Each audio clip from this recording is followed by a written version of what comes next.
yagara icyizere cyo kujya mu gikombe cy'isi. Ikipe y'igihugu Amavubi yagaruye icyizere cyo gukomeza guhatanira kujya mu gikombe cy'isi cya 2026 nyuma yo gutsinda Zimbabwe igitego 1-0. Ni ku mugoroba yo kuri wa kabiri tariki 9 Nzeri 2025. Igitego cya Mugisha Gilbert cyo ku minota 40 nicyo cyabaye ikinyuranyo kuri uyu mukino w'umunsi wa 8 wo gushaka tike y'iri rushanwa rizabera muri Leta Zunze Ubumwe za Amerika, Canada na Mexique. Kugeza ubu u Rwanda ruri ku mwanya wa gatatu mu itsinda C n'amanota 11 runganya na Benin igomba kwisobanura na Lesotho.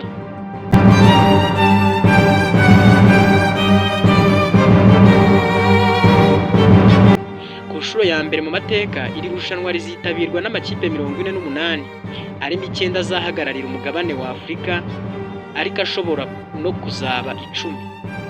Ayo makipe 9 azaba ari aya mbere mu itsinda, andi 4 meza yaba aya kabiri azahura hagati yayo, maze izaba iya mbere izahure n'indi yo ku wundi mugabane, ari nabwo Afurika ishobora kuzatanga amakipe 10 mu gihe iyo yatsinda mu mukino wa Kamarampaka.